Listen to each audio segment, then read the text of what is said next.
মন্তব্য লক্ষ্যই নাই। প্রশাসনের যে বাইরে হয়ে আসেন আলহামদুলিল্লাহ জন্য আজকে আমরা এখানে মানববন্ধনে অন্যতম মুরব্বী হযরত মাওলানা মুশতাক আহমদ খান সাহেব দামাত বারাকাতুহুম থেকে আর কোনোদিন পবিত্র উরুজ উপলক্ষে গান বাজনা নর্তকী নাচ এইসব আর মাজারে হবে না।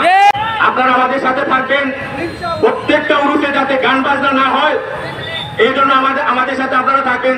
আমরা ঘোষণা দিলাম আর সাফরান মাজারে উরুজ উপলক্ষে কোনো গান বাজনা হবে না। বিভিন্ন ধরনের শিরিক বিদআত এবং অশ্লীল কার্যক্রম চলে আসছে অনেক দিন থেকে। সম্মানিত বিক্ষুব্ধ জনতা, এই দাবি শুধু আমার আপনার কারণ এটা সকলের দাবি।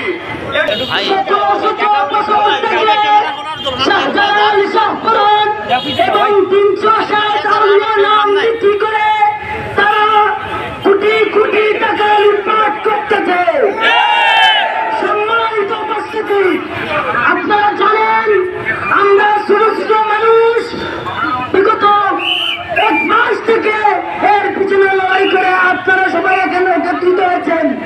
আমাদের এক দাবি, এই মাজারে যতক্ষণ পর্যন্ত ইসরাফিল আলাইহিস সালাম সিংহায় করতে দেন না ততক্ষণ পর্যন্ত এই মাজারে কোনো ধরনের পঞ্চানি চলবে না।